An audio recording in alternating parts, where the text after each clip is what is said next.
الحمد لله رب العالمين والعاقبة للمتقين والصلاة والسلام على أشرف الأنبياء وإمام المرسلين وعلى آله وأصحابه أجمعين. أما بعد فأعوذ بالله من الشيطان الرجيم. بسم الله الرحمن الرحيم. ثم أورثنا الكتاب الذين اصطفينا من عبادنا. وقال تعالى: إن هذا القرآن يهدي للتي هي أقوم. وقال تعالى: يا أيها الرسول بلغ ما أنزل إليك من ربك وإن لم تفعل فما بلغت رسالته والله يعصمك من الناس. وقال النبي صلى الله تعالى عليه وسلم: إن الله يرفع بهذا الكتاب أقواما ويضع به آخرين. سبحان ربك رب العزة عما يصفون وسلام على المرسلين والحمد لله رب العالمين.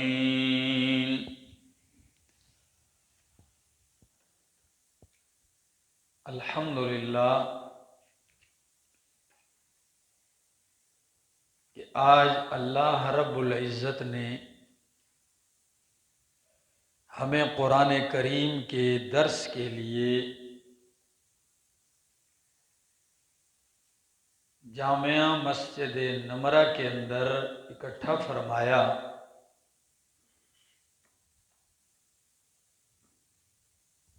میرے لیے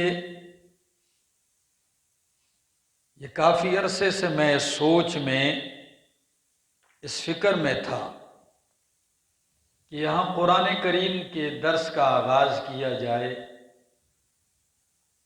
لیکن یہاں کا ماحول وہ اس سے ناآشنا تھا، اور پھر کچھ ہماری بے سر و سامانی بھی ہے. لیکن سوچ ایک نتیجے پر پہنچی کہ اسباب اور سامان نہیں دیکھنا، بلکہ اللہ کی مہربانی اور فضل کو دیکھنا ہے. جب مالک فضل کرنے پہ آتا ہے تو اسباب بھی اللہ کے محتاج ہیں، اور اللہ اسباب میں سے کسی سبب کا محتاج نہیں ہے. وہ جب چاہے، جہاں چاہے، جس پہ چاہے اپنا نظر کرم اللہ اپنی ڈال دے. تو الحمدللہ پھر دوسری سوچ یہ تھی کہ طلباء کرام کیسے آئیں گے، لیکن الحمدللہ میں اپنے ان عزیز طلباء کو جو دور دراز سے، شانگلہ سے، ڈیرہ اسماعیل خان سے، کوئی مردان سے، کوئی درگئی سے، پتہ نہیں کہاں کہاں سے یہ تشریف لائے، میں دل سے دعا گو ہوں کہ اللہ یہ جس مقصد کے لیے آئے ہیں، اللہ ان کے دل و دماغ کو قرآن کے لیے کھول دے. انہوں نے اس چیز کو نہیں دیکھا کہ وہاں کھانا کیسے ہوگا، وہاں رہنے کا ماحول کیسے ہوگا. ہاں انشاءاللہ العزیز قرآنی ماحول ہوگا. آپ جس محنت اور جذبے سے پڑھیں گے انشاءاللہ العزیز، میں اس کے لیے انتھک محنت کر کے اپنی کوشش کے مطابق، بساط کے مطابق میں کوشش کروں گا کہ اللہ کا کلام سمجھ سکوں اور آپ کو سمجھا سکوں. دوستو، قرآن کریم کی خدمت یہ نبی پاک صلی اللہ علیہ وسلم کا مشن ہے۔ رات کو مطالعے کے دوران ایک عجیب سی بات ذہن میں آئی کہ قرآن کریم میں اللہ موسیٰ علیہ السلام سے کیا فرماتے ہیں، پھر آپ اس استدلال کی طرف غور کیجیے۔ اللہ فرماتے ہیں اپنے کلیم سے سورہ اعراف آیت نمبر 144، فرمایا قال یا موسیٰ انی اصطفیتک علی الناس برسالاتی وبکلامی فخذ ما آتیتک وکن من الشاکرین۔ اے موسیٰ، انی اصطفیتک، میں نے آپ کو چن لیا، میں نے آپ کو منتخب کر لیا، برسالاتی، اپنے پیغامات دے کر، وبکلامی، اور اپنے کلام کے ذریعے، یعنی میں نے تجھ سے گفتگو کی ہے، فخذ ما آتیتک، پس تھام لے وہ جو میں نے آپ کو دیا ہے، وَكُن مِّنَ الشَّاكِرِينَ، اور ہو جا میرے شکر گزاروں میں سے۔ دو باتیں اس میں دیکھیں، برسالاتی و بکلامی۔ میرا موسیٰ، میں نے آپ کو پیغامات دی اور تجھ سے کلام کیا ہے۔ جب میں نے تجھ سے کلام کیا ہے تو اس پہ خوش ہو جا، شکر ادا کر، یہ مقام شکر ہے۔ اللہ احسان جتلا کے کہتے ہیں میرا کلیم، میں نے تجھ سے کلام کیا ہے۔ تو اگر ایک شخص کو اللہ نے اپنے کلام کے سامنے بٹھا دیا اور اپنا یہ کلام جو قرآن کی صورت میں ہے یہ اسے تھما دیا، تو اسے بھی کیا کرنا چاہیے؟ شکر ادا کرنا چاہیے۔ ہمارے لیے آج یہ مقام شکر ہے، جتنا بھی شکر ادا کرے کم ہے۔ دو چیزیں ہیں، ایک صبر ہے، ایک شکر ہے۔ بحث کرتے ہیں اہل علم کہ شکر افضل ہے یا صبر افضل ہے۔ کچھ کی رائے یہ تھی کہ صبر افضل ہے، ان اللہ مع الصابرین، انما یوفی الصابرون اجرہم بغیر حساب، کہ اللہ صابرین کے ساتھ ہے، اللہ صابرین کو اجر بغیر حساب و کتاب کے دے گا۔ استعینوا بالصبر والصلاۃ، اللہ کی مدد صبر سے حاصل ہوتی ہے۔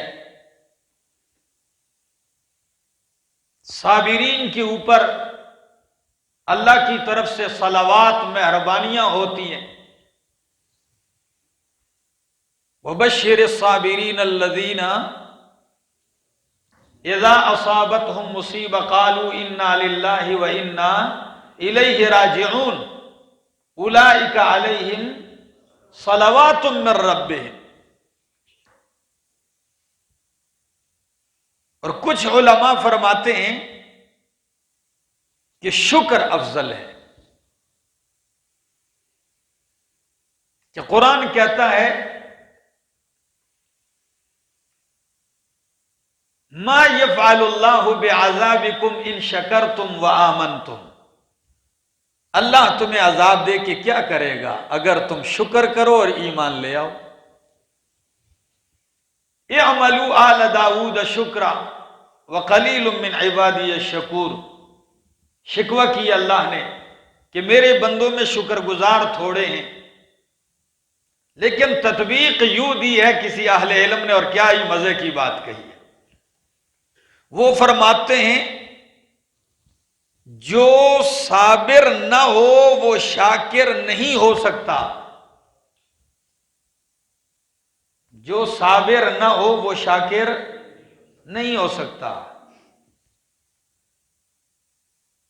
اور شکر جو ہے یہ شکر کرنے والا صابر ضرور ہے۔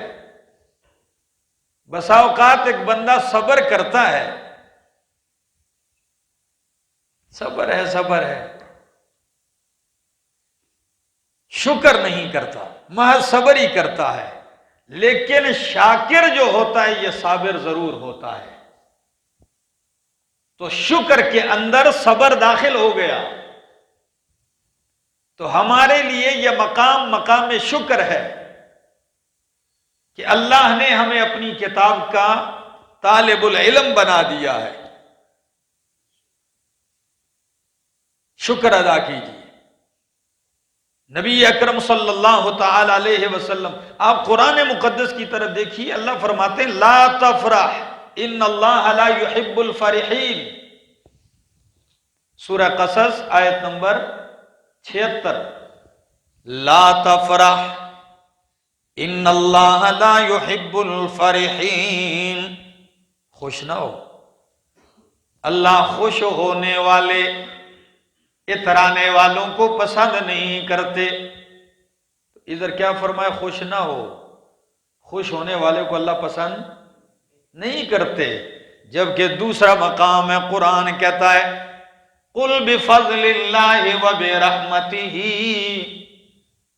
قل بفضل اللہ وبرحمتہ، کہہ دیجئے کہ اللہ کے فضل سے اور اس کی رحمت سے فَبِذَلِكَ فَلْيَفْرَحُوا، اس پہ کیا ہو جاؤ؟ خوش ہو جاؤ۔ فَبِذَلِكَ فَلْيَفْرَحُوا، اس پہ خوش ہو جاؤ۔ اللہ اکبر۔ یعنی باقی خوشی اللہ کو مطلوب نہیں، یہ وہ خوشی ہے کہ جس کی اللہ ہمیں دعوت دیتا ہے۔ تمہیں خوش ہونا ہے تو قرآن پہ خوش ہو جاؤ۔ فَبِذَلِكَ فَلْيَفْرَحُوا۔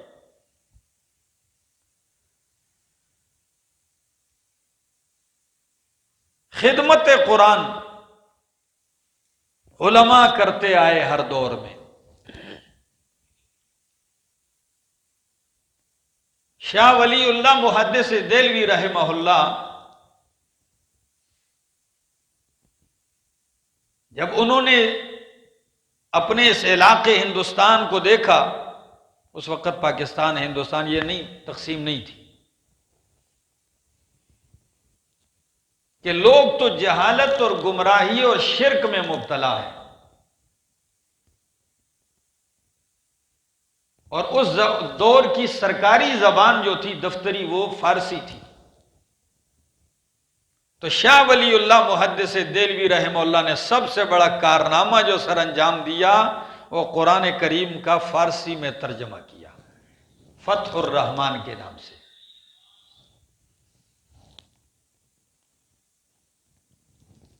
کس نام سے؟ فتح الرحمن کے نام سے۔ اس دور کے اندر چونکہ جو حاکم تھا وہ شیعہ تھا جس کا نام تھا نجف علی خان۔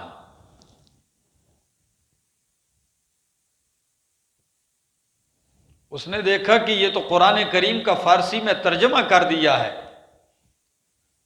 تو انہوں نے شاہ ولی اللہ محدث دہلوی رحمہ اللہ کو گرفتار کیا اور ان کے ہاتھوں کو ان کلائیوں سے توڑ دیا۔ ارواح ثلاثہ صفحہ 40۔ ان کے کلائیوں کو توڑ دیا۔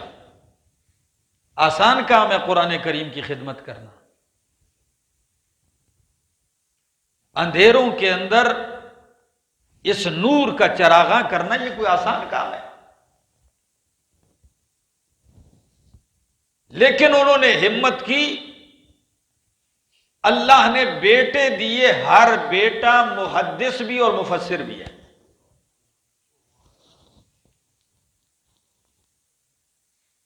اور تاریخ نے ایک عجیب بات لکھی ہے، مولانا ابو الحسن علی ندوی رحمہ اللہ شاہ ولی اللہ محدث دہلوی رحمہ اللہ کے حالات لکھتے ہوئے ایک عجیب بات لکھتے ہیں۔ فرماتے ہیں ساری زندگی قرآن کریم کا درس خدمت کرتے رہے، لیکن جب وفات کا وقت آیا تو قرآن کی اس آیت پہ پہنچے، سورہ مائدہ آیت نمبر 7، اعدلوا هو اقرب للتقوی،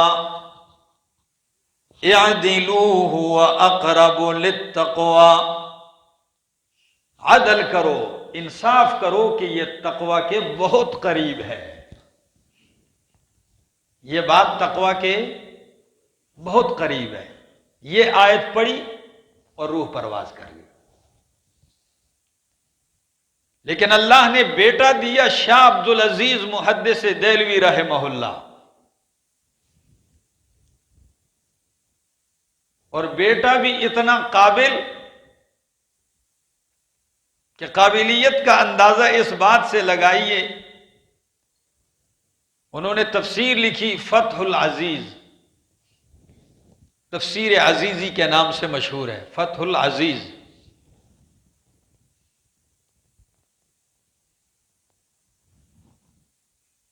یہ تفسیر مکمل نہیں ہوئی، وہ درمیان ہی کے اندر دنیا سے رخصت ہو گئے.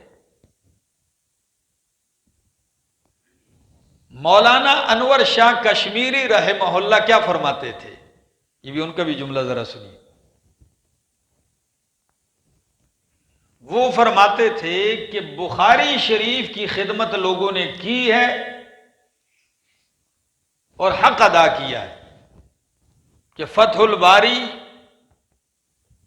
علامہ ابن حجر عسقلانی رحمہ اللہ کی، عمدۃ القاری علامہ عینی رحمۃ اللہ علیہ کی. وہ فرمانے لگے لیکن اس علاقے میں قرآن کریم کی خدمت نہیں ہوئی. پھر کہتے ہیں کہ اگر شاہ عبدالعزیز محدث دہلوی رحمہ اللہ کی یہ تفسیر مکمل ہو جاتی تو قرآن کا بھی حق ادا ہو جاتا.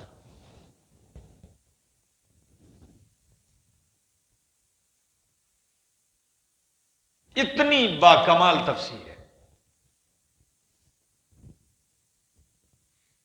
لیکن دنیا سے جب ان کی رخصت ہونے کا وقت بھی آیا تو قرآن کی اس آیت سورہ حجرات آیت نمبر 13 اس پہ جب پہنچتے ہیں، ان اکرمکم عند اللہ اتقاکم، ان اکرمکم عند اللہ اتقاکم، بے شک تم میں سے اللہ کے ہاں عزت والا، مقام والا، کرامت والا وہی ہے، اتقاکم جو تم میں سے بڑا تقوی دار ہے.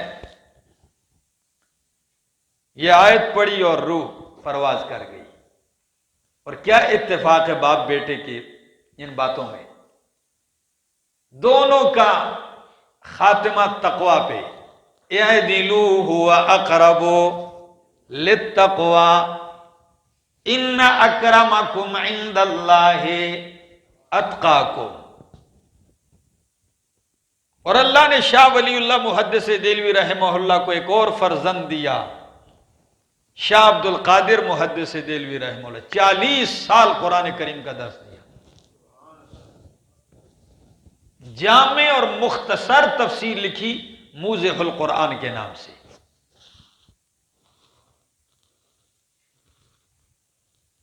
فتح العزیز، موضح القرآن، فتح الرحمن. باپ کی تفسیر ترجمہ فتح الرحمن، بیٹے کی تفسیر فتح العزیز، دوسرے بیٹے کی تفسیر موضح القرآن. تینوں میں قرآن کی وضاحت، کشف، توضیح ہے. کیوں؟ امام ابن کثیر رحمہ اللہ کی ایک بات سامنے آ گئی. وہ فرماتے ہیں الواجب علی العلماء، الواجب علی العلماء الکشف عن معانی کلام اللہ. الواجب علی العلماء، علماء پر واجب ہے کیا چیز؟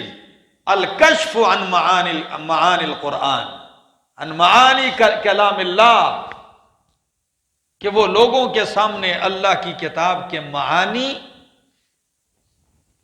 اس کے مفاہیم کھولیں. یہ واجب ہے علماء پر. پوری زندگی انسان مسجد میں گزار دے امام اور خطیب، اور وہ ساری زندگی اللہ کی کلام میں سے کسی حصے کا ترجمہ اور تفسیر نہ کر پائے.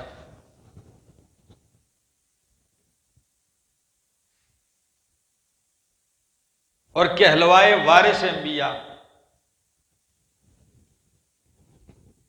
اللہ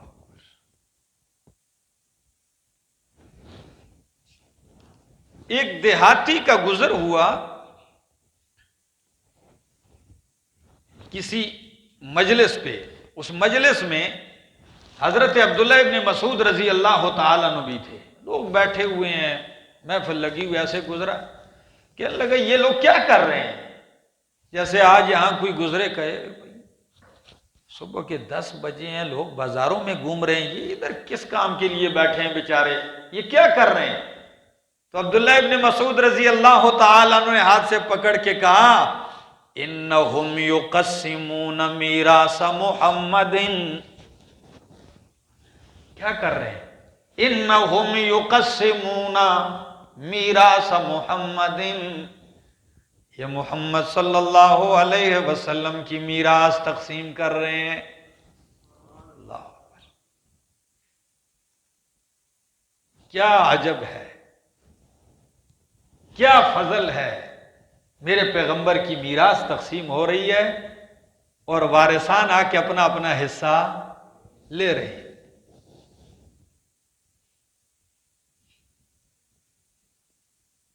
ہمارے ہری پور میں ایک شخص تھے، مولانا صاحب جانتے ہیں ان کو، میں نام نہیں لیتا ہوں. نعت خوانی کی محفل میں گئے، نعت خوانی شروع ہے تو نعت خوان جب اشعار باز ایسے پڑھتا ہے کہ جس میں لوگ مجمع میں پیسے پھینکنا شروع کر دیں، تو نعت خوان پھر اس جملے کو بار بار دہراتا ہے کیونکہ وصولی زیادہ ہوتی ہے. تو نعت خوان پڑھتے پڑھتے اپنی جوبن میں آیا اور کہنے لگا بٹ رہا ہے محمد کا صدقہ صلی اللہ علیہ وسلم. تو بس یہ اس طرز میں پڑھا کہ لوگ پیسے ہی پیسے پھینک رہے ہیں.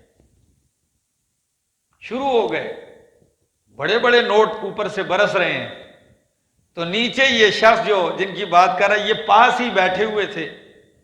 یہ کہتے ہیں چھوٹے نوٹوں کو تو میں ہاتھ نہیں لگاتا، بڑے بڑے میں نے اکٹھا شروع کر دیے اپنے لیے. اب نعت خوان بیچارہ نعت بھی پڑھ رہا ہے اور نیچے ترچھی نگاہ سے دیکھ بھی رہا ہے کہ اللہ کا بندہ یہ سارے لوٹ رہا ہے.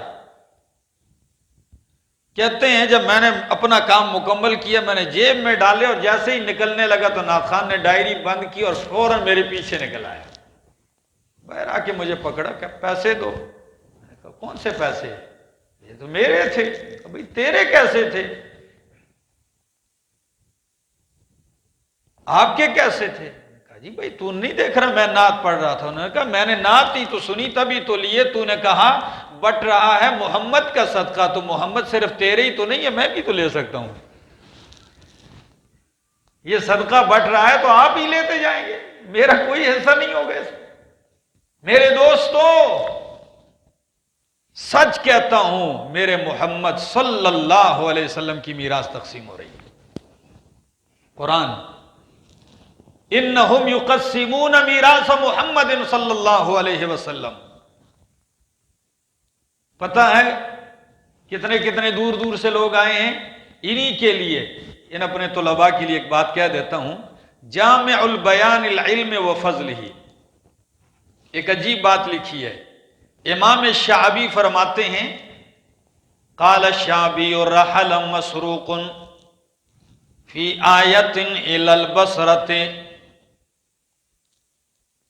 دونوں تابعی ہیں، شعبی بھی اور امام مسروق رحمہم اللہ. مسروق نے سفر شروع کیا ایک آیت کے بارے میں بصرہ تک. جب بصرہ پہنچے فَسَأَلَ عَنِ الَّذِي يُفَسِّرُهَا، پوچھا کہ اس آیت کی تفسیر یہاں ایک شخص کرتا ہے، عالم ہے، وہ کہاں ہے؟ ٹیلی فون تو تھا نہیں، میڈیا کا دور تو تھا نہیں، سنی سنائی بات تھی، فلاں ایک عالم ہے اس آیت کی بہترین تفسیر کرتا ہے، چل پڑے. جب بصرہ پہنچے تو پوچھا کہ وہ کہاں ہے؟ فَأُخْبِرَ أَنَّهُ بِالشَّامِ، اس کو خبر دی گئی کہ آپ راستہ غلط کر آئیں، وہ یہاں نہیں، وہ شام میں ہے، وہ تو شام میں ہے. فَتَجَهَّزَ إِلَى الشَّامِ، شام کی طرف رخت سفر باندھا، چل پڑے، حتی سأل عنہا، شام پہنچے اور اس عالم سے اس آیت کی تفسیر حاصل کی۔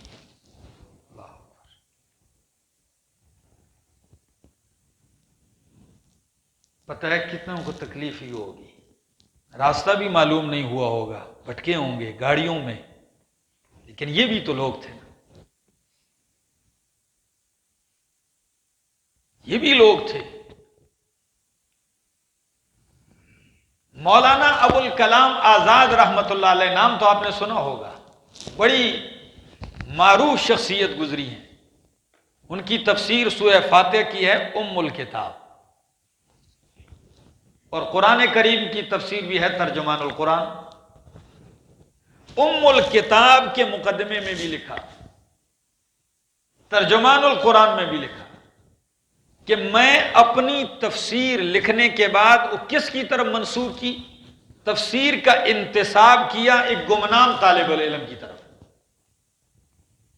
آپ پڑھیں گے آپ حیران رہیں گے کہ عجیب شخصیت ہے، کہتے ہیں میں اپنی تفسیر کا انتساب کرتا ہوں ایک گمنام طالب العلم، پھر الفاظ وہ ادیب بھی تو تھے، وہ انہی کا خاصہ ہے، کہتے ہیں کہ جو قندہار سے میرے پاس چل کے آیا تھا، دہلی، قندہار سے افغانستان، دہلی آیا تھا پیادل، چند آیتوں کی تفسیر مجھ سے پڑھی، میں نے پوچھا آپ پیادل کیوں آئے؟ کہنے لگے کرایہ نہیں تھا۔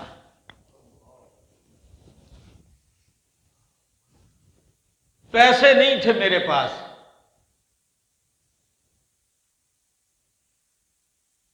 کہتے ہیں میں نے ان کو پڑھایا اور ساتھ یہ بھی کہا کہ بیٹا جب آپ جانے لگے نا تو مجھ سے ضرور ملنا، مقصد میرا یہ تھا جب یہ رخصت ہوں گے میں ان کو کرایہ دے دوں گا کہ چلو جانے کے لیے تو ان کے پاس کچھ ہو۔ کہتے ہیں وہ اتنا حیا کا پیکر تھا کہ وہ اس شرم کی وجہ سے وہ بتلائے بغیر چلا گیا کہ استاد جی کو میں نے پہلے بتایا ہے کہ کرایہ نہیں، تو اب میرے استاد مجھے کرایہ بھی دیں گے۔ کہتے ہیں وہ گیا لیکن میرا دل بھی ساتھ لے گیا، میں نہیں جانتا وہ کون ہے، اب وہ کہاں ہوں گے، زندہ ہوں گے نہیں ہوں گے، لیکن کہتے ہیں جس کی اس تڑپ نے مجھے قرآن کی تفسیر لکھنے پہ مجبور کر دیا، تو میں اپنی اس تفسیر کا انتساب بھی اسی گمنام طالب علم کے نام کرتا ہوں۔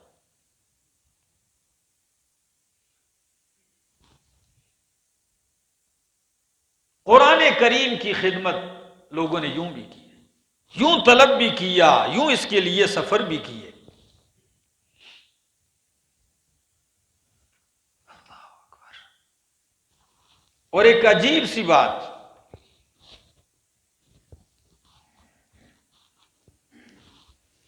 کہ اس تھوڑے سے وقت میں اس صدی کی بات کرنے لگا ہوں، بات میں نے ذرا لمبی کر دی، اس صدی کی بات کرنے لگا ہوں کہ اللہ رب العزت نے مولانا حسین علی الوانی رحمہ اللہ کو دو ایسے شاگرد عطا کیے، بہت تھے، میں ایک دو کا نام اس لیے لیتا ہوں، اگر وقت ہوتا تو باقی بھی بڑے بڑے شیوخ ہیں۔ راولپنڈی میں شیخ القرآن مولانا غلام اللہ خان رحمۃ اللہ علیہ، اور سوابی پنجپیر کے اندر شیخ القرآن امام محمد طاہر پنجپیری رحمہ اللہ۔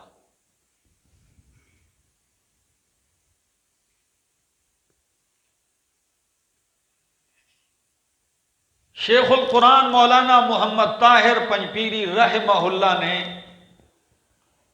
جس تکلیف، جس درد، جس پریشانیوں کے اندر قرآن کریم کی تفسیر کا آغاز کیا، یہ ایک مستقل دفتر چاہیے، اس کے لیے ایک داستان ہے، وہ گائے بگائے میں آپ کے درس کے اندر انشاءاللہ ذکر کرتا رہوں گا۔ اور ایک ایسا انقلاب برپا کیا، آج تو ہمارا پہلا درس ہے، اتنے بڑے لوگ آ گئے، میں تو حیران ہوں۔ انہوں نے جب درس شروع کیا بالکل ابتدا کوئی بھی نہیں. لیکن وہ لگایا ہوا پودا 1987 تک انہوں نے محنت کی، اور 1987 میں علم و عرفان قرآن و سنت کا یہ بحر بے کنار دنیا سے رخصت ہوا. لیکن اللہ نے بیٹا اتنا قابل دیا، میرے شیخ القرآن مولانا محمد طیب طاہری صاحب، جو کچھ عرصہ پہلے، کچھ دن ہی پہلے، مہینہ ہونے والے، یہاں تشریف لائے. انہوں نے جس محنت کے ساتھ باپ کی اس محنت کو آگے بڑھایا. ہر آدمی اولاد مانگتا ہے، تو اولاد بندہ مانگے اہل علم تو اس لیے مانگتا ہے کہ آج جا کے دیکھ لیں 13 تاریخ کو وہاں ہزاروں کی تعداد میں لوگ آتے ہیں، ہزاروں کی تعداد میں، مرد کیا عورتیں کیا، 10-15 ہزار خواتین ہوں. میں تو ایک مہینے سے پریشان تھا کہ طلباء آئیں گے، میں ان کی خدمت کیسے کروں گا، کیسے سنبھالوں گا، چونکہ یہاں کا ماحول نہیں. وہاں لوگوں نے اپنی بیٹھک میں جگہ دی ہے، بھائی یہ 2 مہینے بیٹھک وقف ہے، 10. کسی نے اپنا گھر دیا ہے، کسی نے دوسری منزل، 250-300 مسجدیں ہیں، وہ تو ساری بھری ہوئی ہوتی ہیں. یہ 2 مہینے عجیب ماحول ہوتا ہے. اور جب 2 مہینے کے بعد 27 رمضان کو جانے لگتے ہیں تو طالب علم بھی روتے ہیں اور محلے والے بھی رو رہے ہوتے ہیں، وہ لوگ بھی رو رہے ہوتے ہیں کہ یا اللہ یہ جائیں گے اگلے سال، یہ قرآن سیکھنے آئیں گے، ہم ہوں گے یا نہیں ہوں گے. یہ محنتوں کے پاس کے بعد ایسا جو ہے، وہ کہتے ہیں نا، ہزاروں سال نرگس اپنی بے نوری پہ روتا ہے، بڑی مشکل سے ہوتا ہے چمن میں دیدور پیدا، حنا رنگ لاتی ہے پس جانے کے بعد. یہ ماحول بنتا ہے لیکن اس کے لیے محنت ضروری ہے. انشاءاللہ العزیز آج تو میرا ارادہ ہی نہیں تھا، میں نے کہا کہ چند باتیں عرض کروں گا، آپ سے ملاقات بھی ہو جائے گی، چونکہ کچھ ساتھی اور بھی آ رہے ہیں دائیں بائیں سے رابطے میں ہیں، تو تاکہ وہ بھی پہنچ جائیں اور ایک ہمارا انس بھی پیدا ہو جائے. ایک واقعہ آپ کو آخر میں سنا دیتا ہوں. ایران کا ایک شہزادہ تھا، شاعر تھا.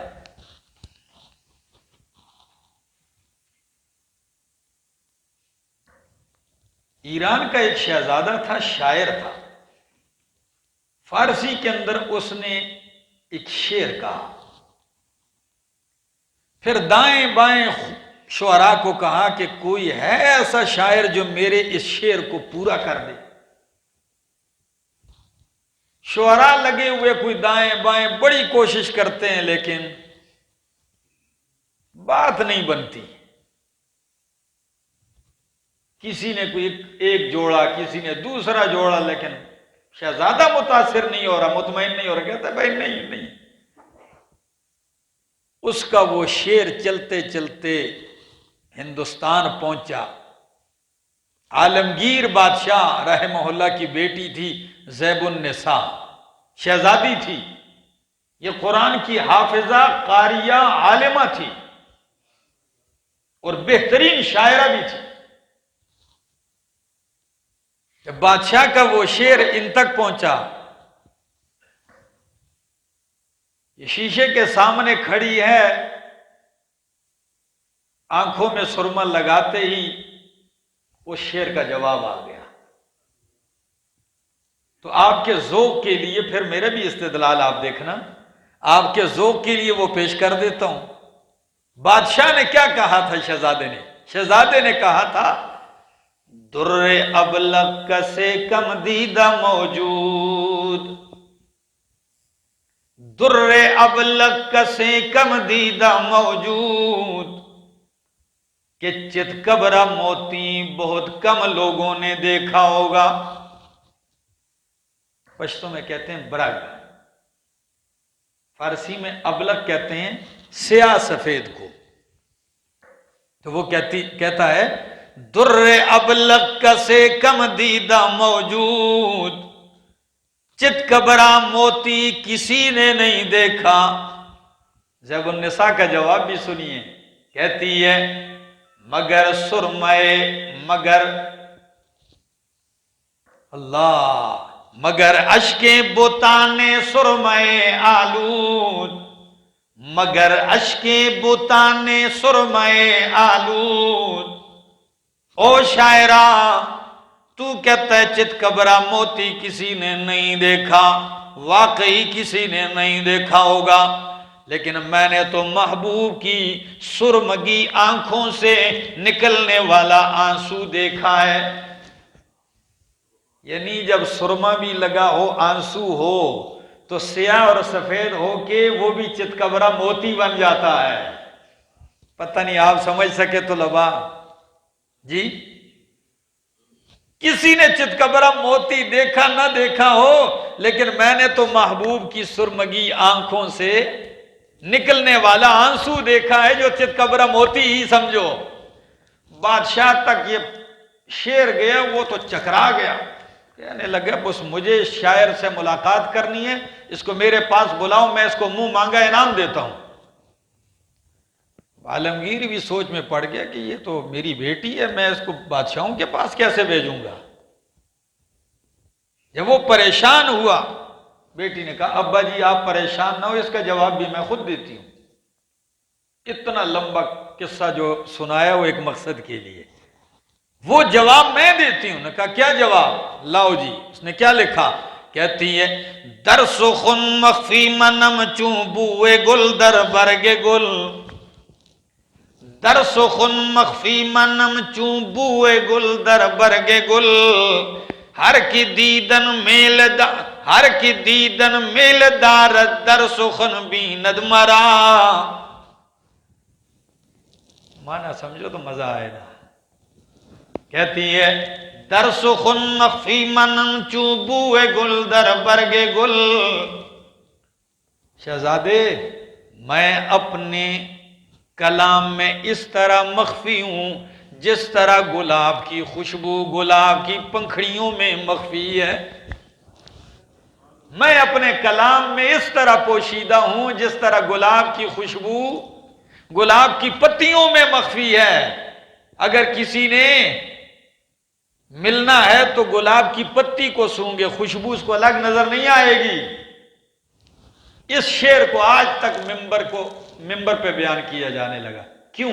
اس مقصد کے لیے کہ جس طرح وہ کہتی ہے میں اپنے کلام میں مخفی ہوں، جو مجھ سے ملنا چاہتا ہے وہ میرے کلام کو دیکھ لے۔ میں کہتا ہوں اس کا کلام کیا ہوگا؟ کلام تو میرے رب کا ہے، کہ اگر آپ نے رب سے ملاقات کرنی ہے تو رب کے کلام کے پاس آؤ۔ اللہ اپنے کلام میں ہے، یہ معرفت ہے اللہ کی کہ متکلم کی پہچان کلام سے ہوتی ہے، تو یہ میرے رب کا کلام ہے۔ آئیے تیاری، ہمت، جوش، جذبے کے ساتھ کوشش کیجئے، چند چیزیں ایسی ذہن میں رکھ لیجئے جس سے امانت ضائع ہوتی ہے۔ جب ایک بندے کے پاس امانت ہو، وہ چند باتوں سے ضائع ہوتی ہے۔ ایک خواہش نفس، یہ نفس یہ معین ہے، یہ تعاون کرتا ہے، یہ ابھارتا ہے امانت کے ضائع کرنے پہ۔ اس کو لگام دو، اس کو قابو کرو۔ کیوں؟ ان النفس لامارۃ بالسوء وما ابرئ نفسی ان النفس لامارۃ بالسوء۔ نفس جو ہے یہی برائی کے اوپر حکم دیتا ہے، ابھارتا ہے۔ نفس ہی کا تو کرشمہ ہے، قرآن کہتا ہے فطوعت لہ نفسہ قتل اخیہ، نفس ہی نے تو مجبور کیا کہ قابیل نے حابیل کو کیا کر دیا؟ قتل کر دیا، بھائی تھا، سکے بھائی کو قتل کیا۔ تو امانت ضائع ہو گئی کہ نہیں ہو گئی؟ نفس۔ دوسری چیز جو امانت ضائع کرنے پہ ابھارتی ہے،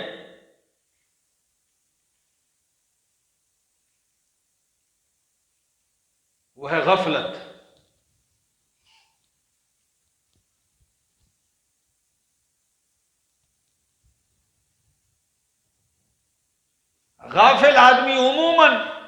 دولت سے ہاتھ دھو بیٹھتا ہے۔ غفلت کو پھینکیے اپنے آپ سے۔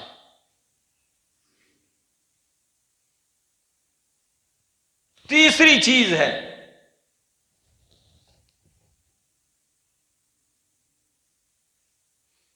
الجہل عن العواقب، کسی چیز کے انجام پہ غور نہ کرنا۔ ہم قرآن اس لیے سیکھتے ہیں کہ انجام اچھا ہو، آخرت اچھی ہو۔ عاقبت سے بندہ غافل ہو گئی، پتہ نہیں لگے ہیں، کوئی پتہ نہیں ہے لگے ہیں، بس پتہ ہی نہیں ہے بھائی آخری انجام۔ گناہ کرتا ہے انسان، اس کی عاقبت کو نہیں دیکھتا کہ میں اس وقت جو گناہ کر رہا ہوں اس کا انجام کیا ہوگا۔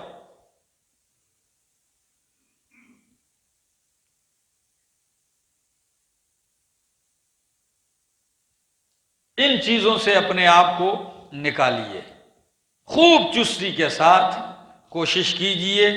کل انشاءاللہ العزیز ہم درس کا آغاز کریں گے، اور جو لوگ باقاعدہ اس میں شریک ہیں اور اللہ کرے کہ یہ ہمارا قرآن کا یہ سفر آخر تک چلتا رہے، وہ قلم، کاغذ، بیاض والا قرآن کریم اپنے پاس رکھ لیں۔